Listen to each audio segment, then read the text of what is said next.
Good evening, and I hope everyone is hungry because we have a lot of food here today. We're going to start off the last, unfortunately, and most depressively, the saddest moment of the semester, our last meeting here at Toastmasters. I chose the theme for today, pondering on our progress. So periodically, I will share statistics about our club that has shaped us to who we are today. Before we begin, I will explain, for those of you who haven't been here all semester, the layout of our meeting. Our meeting is broken up into 3 sections. First, we have 3 prepared speeches by Tyler Chan, Tyler Burnette, and myself, Jessica Parks. And we're going to, after that, move into table topics led by the table topics master, Chris Lee. After that, we're going to have 3 evaluators to evaluate our speakers. That will be Zach Varghese, Nasir Wise, and Enrique. Woo! But the meeting would not be anything if it weren't for our A team, the reports committee. We have the grammarian, the odd counter, and the timer. Grammarian, could you please stand up and read the word of the day and the definition? Of course. All right, y'all, the word of the day is mindfulness. And the definition is mindfulness. Now, a mental state achieved by focusing on one's awareness on the present moment. Great, thank you. Could you explain also the purpose of the word of the day? The purpose of the word of the day applies to our theme, which is pondering on Progress. And also, if someone uses the word mindfulness, what do we do? Yes, if you use the word mindfulness, you get stops. Thank you. Stop it, guys. Thank you so much. Okay, wonderful. And then the odd counter. Could you please stand up and tell us a little bit about your role? Okay. Okay, so I basically just count the who's, ahs, and stuff like that. Excellent. Thank you. And timer. Where are you? Hi, timer. Hey, so I'll be timing all the speeches. I'll give you like little note cards. I mean, we've all been here before, so we know what to do. Okay. Wonderful. Thank you. So, I'm going to introduce our first speaker for today, which is Tyler Burnette. And he'll be presenting his 8th speech in the Competent Communicator Manual, entitled Preparing for the Ride of Your Life. Please welcome Tyler Burnette to the stage.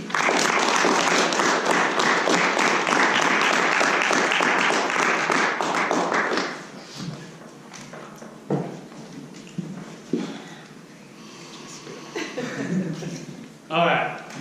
Who here has heard of bull riding? Please raise your hands.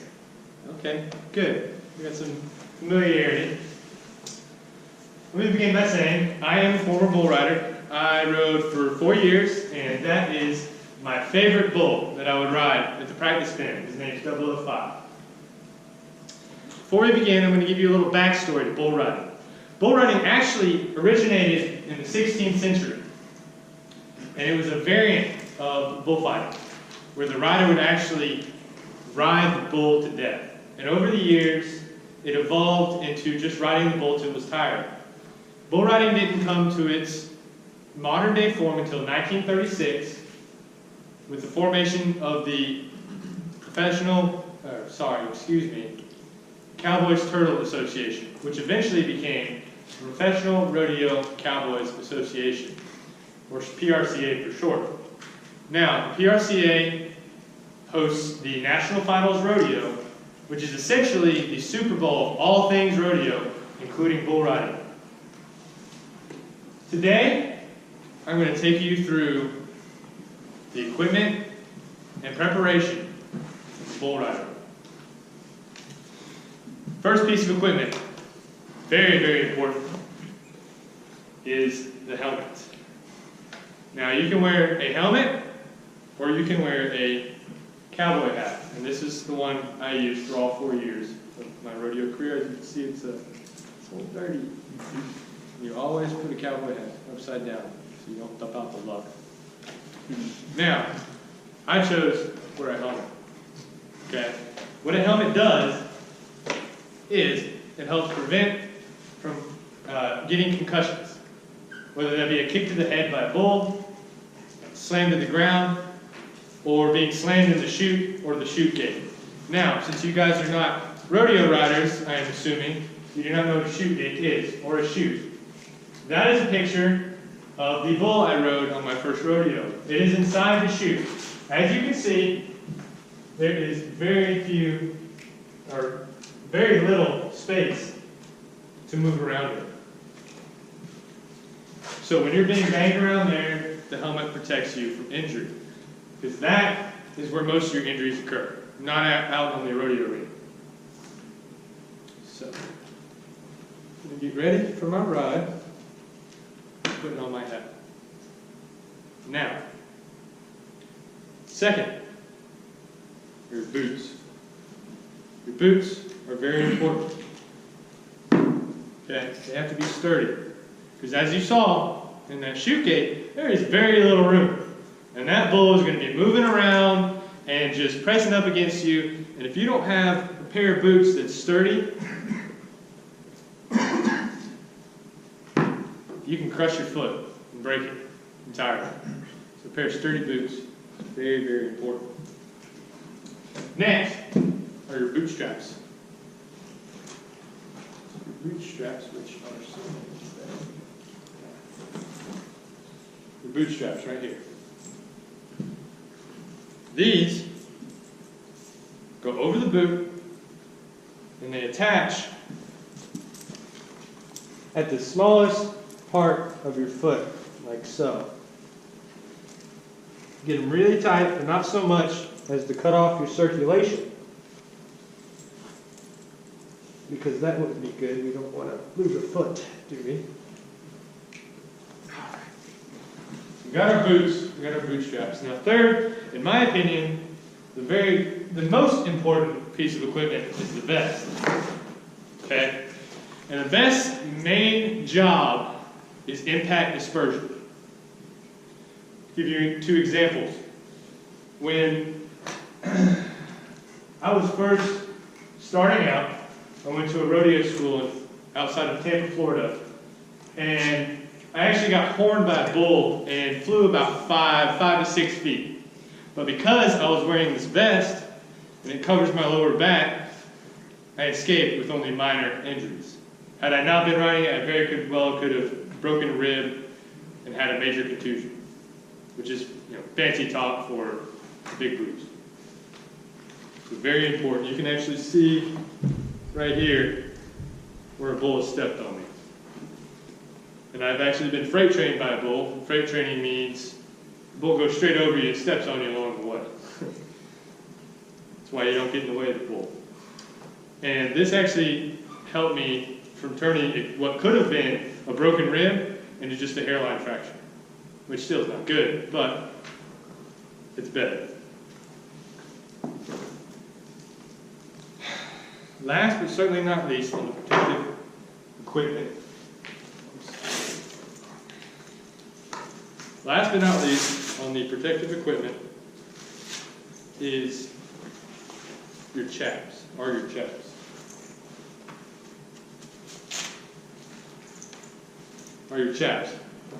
Now, they're mostly for show, but when you get bucked off a bull, can everybody see?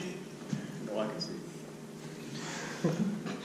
So, when you get bucked off a bull, and you land on the arena floor, okay? You land on the arena floor. Hey, you're just jealous, man. I am. I'm going to go to class like this tomorrow. I'll send you pictures. And the leather will actually lessen the impact. I'm not going to cinch up all this because it'll take the entire feet. But you get the idea.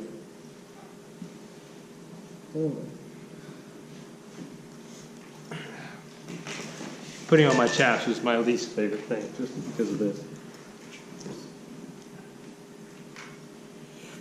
So, we got our chaps. We are about ready to ride. So now we're going to talk about the things that keep me on top of the bull, which is definitely where you want to be when you're riding. First, and most important, is your rope. The rope has a handle, which you stick your hand in, obviously, and you wrap your tail around it, around your hand, like so, and off you go. You are tied in, ready to go.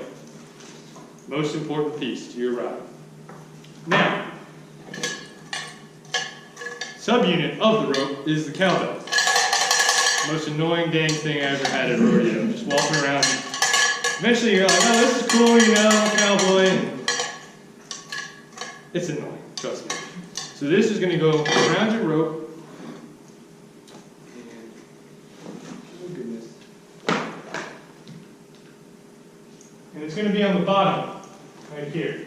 And its main job is to pull that rope off after you're done riding. Got our rope, we got our cowbell. Now, second most important thing when riding is your glove. Okay? This protects from rope burn and adds friction to the rope to increase grip. Now, along with rosin, which is in this bag, which is a powdery substance, when heated, it will actually be sticky and increase your grip on the rope. Very important. That's me in my rosin bag at the last rodeo I ever rode in. So you got your glove, your rope, your rosin. Last, but certainly not least, are your spurs and rowels. Now, most people think spurs is the whole assembly. It's actually different. Your spurs are actually the metal pieces that house the rowels, okay? And they attach to the boots, like that. You've seen cowboy movies. And there are many different styles. Like as many different styles as they have shoes, I'm serious. Each rider has their own style. And if everybody can kind of look at my feet here, they have their own style of riding. Some riders, when they ride the bull, they have their feet like that, pointed straight. A lot of riders, they have them out like this. And depending on the angle with which you naturally turn your feet out when riding will depend on your spur style. Now, the most important part of the assembly is the rowel. The rowel is the second point of contact you have with the bull. There's only two.